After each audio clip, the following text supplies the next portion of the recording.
दोस्तों, अंग्रेजी जुबान का एक लफ्ज है इंडिपेंडेंस, जिसे अगर हम उर्दू में ट्रांसलेट करें तो ये बनता है आजादी, और हिंदी में इसे कहते हैं स्वतंत्रता। लेकिन आखिर इसका मतलब क्या है? पाकिस्तान में हम हर साल 14 अगस्त को आजादी सेलिब्रेट करते हैं, जबकि इंडिया में 15 अगस्त को स्वतंत्रता की खुशियां मनाई जाती हैं। लाइट्स लगाई जाती हैं, झंडियां लगाई जाती हैं, फायरवर्क्स होते हैं, झंडे लहराए जाते हैं, तराने बजाए जाते हैं और लोग खूब जश्न एंजॉय करते हैं। आजादी है ही ऐसी चीज, इट्स प्राइसलेस। लेकिन दोस्तों, मैं आपका फलसफे का उस्ताद हूं, मैं आपकी जान इतनी आसानी से नहीं छोड़ूंगा। ये तो थी नेशनल इंडिपेंडेंस की बात। अगर मैं आपसे कहूं कि एक इंडिविजुअल, एक इंसान, एक शख्स के लिए आजादी क्या है, तो आपका क्या जवाब होगा? क्या इंसान वाकई आजाद है? ये वो सवाल है जिसने फिलोसोफर्स को सदियों से बहुत परेशान किया है। लेकिन आज एक रिमार्केबल फिलोसोफर के जरिए मैं आपको इस बहुत ही इंपॉर्टेंट सवाल का जवाब दे दूंगा। आज की जो हमारी गुफ्तगू है वो क्रिटिकल इसलिए भी है क्योंकि मैं खुद इसी फिलॉसफी का मानने वाला हूं। लेकिन मेरे जो ट्रू आइडियाज हैं ये मैं आपको बताऊंगा वीडियो के आखिर में। फिलहाल वो कौन सा फिलोसोफर है जो आज के सफर में हमें एनलाइटन करेगा? मैं बात कर रहा हूं जॉन पॉल सार्ट्रा की, जिसने एग्जिस्टेंशियलिज्म के फलसफे को मॉडर्न जमाने में पॉपुलराइज किया।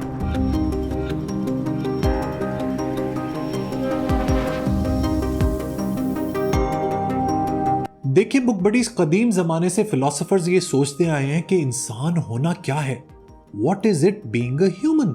वो क्या चीज है जो हमें इंसान बनाती है और दुनिया की बाकी चीजों से मुख्तलिफ करती है? ये बहुत ही गहरा, डीप और प्रोफाउंड फिलोसॉफिकल क्वेश्चन है। जरा इसको अनटैंगल करते हैं, और इसको समझाने के लिए मुझे आपको लेकर जाना पड़ेगा आज से तकरीबन 2500 साल पहले, जब प्लेटो और एरिस्टोटल जिंदा थे। इन दोनों कमाल के फिलोसोफर्स का कहना था कि दुनिया में जो भी चीज है ना, उसका एक एसेंस होता है।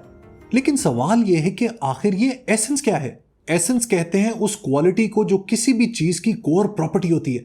ये वो क्वालिटीज होती हैं जो उस चीज को बनाने के लिए सबसे ज्यादा इंपॉर्टेंट, सबसे ज्यादा एसेंशियल होते हैं। अगर ये एसेंस नहीं तो वो चीज भी नहीं। मसलन अगर मैं आपको कहूं कि आप अपने जहन में एक छुरी का तस्वुर लेकर आए, तो उसमें सबसे इंपॉर्टेंट कोर प्रॉपर्टी उस छुरी की यह होगी कि उसकी धार तेज होगी और उसी तेज धार की बेसिस पर वो चीजों को काट सकेगी। लिहाजा छुरी की तेज धार उसका एसेंस है। अगर छुरी काट नहीं सकती तो वो छुरी ही नहीं। इसी तरह एक कुर्सी का एसेंस ये है कि उसके ऊपर बैठा जा सके। इन एंशिएंट फिलोसोफर्स का एक और बिलीफ ये था कि जिस तरह बाकी चीजों का एसेंस होता है ना, इसी तरह हर एक इंसान अपने एसेंस के साथ पैदा होता है और हर इंसान इसी एसेंस के साथ जुड़ा हुआ है। और चूंकि इंसान अपने एसेंस से बंधा हुआ है, लिहाजा उसके पास कोई फ्री अथॉरिटी नहीं है कि वो अपने हिसाब से जिंदगी गुजार सके, क्योंकि जिस एसेंस को लेकर पैदा हो गया वो उसी के साथ बंध गया। अब वो उसी के हिसाब से अपनी जिंदगी गुजारेगा। इसको फिलॉसफी में कहते हैं एसेंशियलिज्म। एसेंशियलिज्म का फलसफा ये कहता है कि इंसान की जो नेचर है वो अनचेंजिंग है, वो बदली नहीं जा सकती, और जैसा खुदा ने इंसान को बनाकर भेजा है उसे उसी हिसाब से जिंदगी गुजारनी होगी। ये जो एसेंशियलिज्म का आइडिया है ना, ये बहुत पॉपुलराइज हुआ।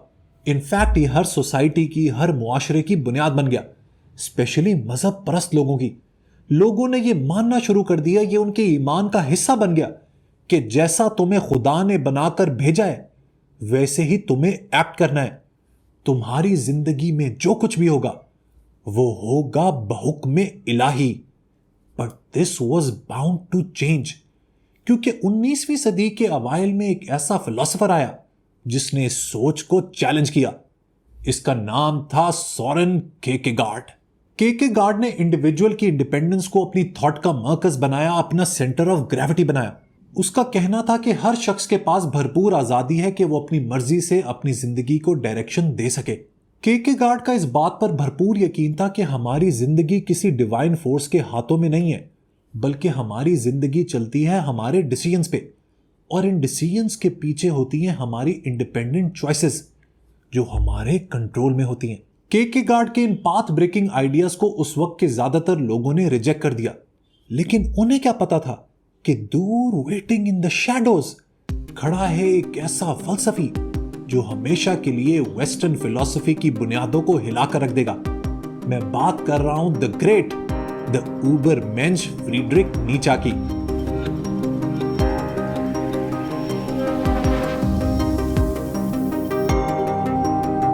नीचे ने क्रिश्चियनिटी के ऊपर भरपूर अटैक किया। उसने कहा कि मजहब और मजहब परस्त लोग इंसानों को भेड़ बकरियां बना देते हैं, उनकी सोच पर वार कर देते हैं, इनफैक्ट उनकी सोच को मार देते हैं, जिसकी वजह से इंसान हर चीज खुदा के हाथ में देकर खुद जिंदगी से फारिग हो जाता है। He famously said, "Man will never be responsible as long as God exists." Soren केरकेगार्ड और नीचा का भी ये मानना था कि जिंदगी का इंट्रिंसिकली कोई पर्पस नहीं है। इंसान ने खुद डिसाइड करना होता है कि उसने अपनी जिंदगी के साथ क्या करना है। यही एग्जिस्टेंशियलिज्म का मेन आइडिया है। लेकिन इस थॉट को सबसे ज्यादा पॉपुलराइज किया जॉन पॉल सार्ट्रा ने। उसकी मशहूर स्टेटमेंट एग्जिस्टेंस प्रीसीड्स एसेंस, इससे बेहतर एग्जिस्टेंशियलिज्म की डेफिनेशन नहीं हो सकती। लेकिन आखिर इसका मतलब क्या है? देखिए, सार्ट्रा का कहना था कि जिंदगी का ना कोई भी प्री ऑर्डेन्ड पर्पस नहीं है, कोई एक सेट फॉर्मूला नहीं है। खुदा ने हमें किसी वजह या किसी मकसद के तहत इस दुनिया में नहीं भेजा। हमें खुद डिसाइड करना है कि हमें अपनी जिंदगी के साथ क्या करना है। क्योंकि जब मजहब ये बात करता है ना कि हमें खुदा के हिसाब से चलना है, खुदा ने हमें कुछ अहकामात देकर भेजा है, वहां पे इंसान की इंडिपेंडेंस, उसकी फ्रीडम लिमिटेड हो जाती है। सार्ट्रा को यह सोच पसंद नहीं आई। उसने कहा कि यह इंसान की फ्रीडम के खिलाफ एक अटैक है। सार्ट्रा ने एक पेपर नाइफ की एग्जाम्पल दी, एक बहुत ही हल्की सी छुरी जिससे आप पेपर कट कर सकते हो या फिर एनवेलप को खोल सकें। उसका कहना था कि इससे पहले कि ये छुरी बनेगी ना, उसका कारीगर अपने जहन के अंदर इसका एक सांचा बनाएगा, इसका एक आइडिया बनाएगा कि उसे किस तरह की छुरी बनानी है या किस किस्म का औजार बनाना है। वो अपने जहन में पहले इस चीज का खाका बनाएगा कि इस छुरी का आखिर मकसद क्या है। इससे उसने गोश्त नहीं काटना, बल्कि इसके जरिए वो पेपर को कट करेगा। लिहाजा उस कारीगर के जहन में उस छुरी का एसेंस पहले बन गया और उसकी एग्जिस्टेंस बाद में हुई। लेकिन सार्ट्रा का कहना था कि ह्यूमन के केसेस में ऐसा पॉसिबल नहीं है। इंसान कोई छुरी नहीं है, इंसानों की एग्जिस्टेंस पहले होती है और उसके बाद इंसान खुद डिसाइड करता है कि उसने अपने एसेंस किस चीज को बनाना है। यहीं से सार्ट्रा की ये मशहूर स्टेटमेंट निकली है कि एग्जिस्टेंस प्रीसीड्स एसेंस, और यहीं से हम लोग जोड़ेंगे सार्ट्रा के एथिज्म को, क्योंकि वो खुद एक एथिस्ट था, उसका खुदा पर ईमान नहीं था। सार्ट्रा का कहना था कि आप दुनिया के किसी भी मजहब को उठा के देख लें, उसमें यही सिखाया जाता है कि खुदा ने इंसान को बनाया किसी स्पेसिफिक पर्पस के लिए, किसी स्पेसिफिक मकसद के लिए। लिहाजा इंसान का खाका पहले बना और फिर इंसान बना। उसका कहना था कि जब खुदा है ही नहीं तो इंसानों को पर्पस किसने दिया? सार्ट्रा के फिलोसॉफिकल सिस्टम में चूंकि खुदा एब्सेंट है, खुदा की कोई प्रेजेंस नहीं है, लिहाजा अब इंसान के ऊपर रिस्पॉन्सिबिलिटी आती है कि वो अपनी जिंदगी को डायरेक्शन दे, मकसद दे, पर्पस दे, ऑब्जेक्टिव दे। ये देखिए, मेरी स्टडी रूम में एक पत्थर था, मैंने इसको पेंट कर दिया। मैंने इसको पेंट तो कर दिया, लेकिन रहा ये अभी भी पत्थर। अगले 1000 साल तक भी ये ऐसा ही पत्थर रहेगा। लेकिन इंसानों के पास एक सुपर पावर मौजूद है। हम लोग अपनी छोटी सी जिंदगी, जो शायद 60, 70, 80 या 100 साल की हो, उसमें अपनी जिंदगी को टोटली बदल सकते हैं। एग्जिस्टेंशियलिज्म और सार्ट्रा का फलसफा हमें यही सिखाता है। वो पावर और इंडिपेंडेंस हमारे हाथ में देता है।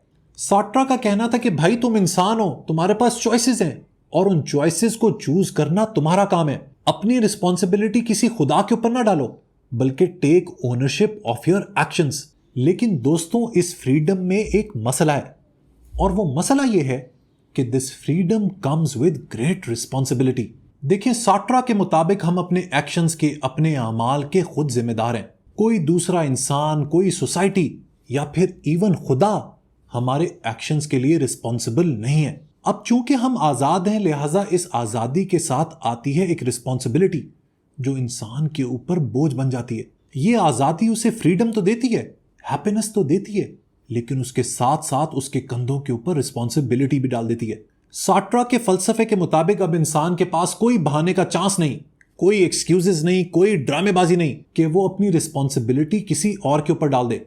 इसी से रिलेटेड उसकी एक और बड़ी फेमस स्टेटमेंट है जिसमें वो कहता है कि man is condemned to be free. उस जमाने में जो लोग थे ना, वो सार्ट्रा के ऊपर इल्जाम लगाते थे कि भाई ये जो तुम्हारी थ्योरी है ना, फ्रीडम विद रिस्पॉन्सिबिलिटी, ये बड़ी ही पेसिमिस्टिक है। लेकिन वो कहता था कि इससे बड़ी ऑप्टिमिस्टिक थ्योरी कोई हो नहीं सकती, क्योंकि मैंने सारी पावर खुदा से छीन के इंसान के हाथ में दे दी है। सार्ट्रा के इन आइडियाज में बहुत जान थी। यही वजह है कि फ्रांस में 50s और 60s में जो प्रोटेस्ट हुए अथॉरिटेरियन और ट्रेडिशनलिस्ट थॉट के खिलाफ, उसमें सार्ट्रा के फलसफे का बहुत ही अहम रोल है। इनफैक्ट मई 1968 में फ्रांस में जो कंजर्वेटिव गवर्नमेंट का तख्ता उल्टा, उसके पीछे सार्ट्रा की सोच का बहुत बड़ा हाथ था। स्टूडेंट्स उसके फलसफे को पढ़ के जोश और जज्बा फील करते थे। यही वजह है कि सार्ट्रा की सोच आज भी जिंदा है। एग्जिस्टेंशियलिज्म का जिक्र कंप्लीट ही नहीं हो सकता जब तक आप सार्ट्रा को नहीं पढ़ें। सार्ट्रा के अलावा सिमोन डे बुवार और एल्बर्ट कैमू भी आपको एग्जिस्टेंशियलिस्ट फिलॉसफी के बारे में बहुत कुछ सिखा सकते हैं। अब दोस्तों मैं आपको अपना थॉट प्रोसेस बताता हूं, इसको गौर से समझ लीजिएगा and don't make any assumptions. एक तो प्रॉब्लम हमारी सोसाइटी की यह है, पाकिस्तान में यह है कि आप फलसफे के ऊपर बात करना शुरू कर दें, आप फिलॉसफी पढ़ना शुरू कर दें, आप नीचा को डिस्कस करना शुरू कर दें, तो लोग आपसे पूछना शुरू कर देते हैं कि sir are you an atheist. Actually मसला यह है कि इंटेलेक्चुअल लेजीनेस ऐसी है कि जो भी थोड़ी सी हट के बात करेगा, अलग सोच की बात करेगा, उसे आप एथिस्ट लेबल कर देते हैं। This is so wrong. मैं आपको बार बार अपनी वीडियोस में बता चुका हूं कि plurality is the beauty of a society. जितना सोसाइटी में डाइवर्जेंट पॉइंट ऑफ व्यूज होते हैं ना, उतनी ही सोसाइटी आगे बढ़ती है। सो पहले तो मैं ये क्लैरिफाई करना चाहता हूं कि I am not an atheist, I am a proud forward looking modern progressive Muslim. दूसरी बात यह कि एग्जिस्टेंशियलिस्ट होने का मतलब यह नहीं कि आप एक एथिस्ट हैं। सार्ट्रा एक एथिस्ट था, लेकिन सोरेन किरकेगार्ड मजहब का मानने वाला था। He was a theistic philosopher. आपका खुदा पर ईमान हो सकता है, आप किसी भी मजहब के मानने वाले हो सकते हैं, और आप इन फिलॉसफीज को भी भरपूर तरीके से फॉलो कर सकते हैं। जिंदगी में हर चीज को आप रिलीजन की लेंस से देखना शुरू कर देंगे ना, तो you will become peanut brand. आपकी सोच महदूद हो जाएगी, और इस दुनिया में जो वास्ट रेजर्वॉयर ऑफ नॉलेज है उसको आप कभी पहुंच ही नहीं पाएंगे, समझ ही नहीं पाएंगे। पाकिस्तान जैसे मुआशरे में जिसमें हर चीज हम लोग अल्लाह के हवाले कर देते हैं, उसमें इस तरह की फिलॉसफीज को पढ़ना और अप्लाई करना बहुत जरूरी है। मैं आपको कुरान से भी रेफरेंस दे देता हूं कि किस तरह अल्लाह पावर इंसान के हाथ में देता है।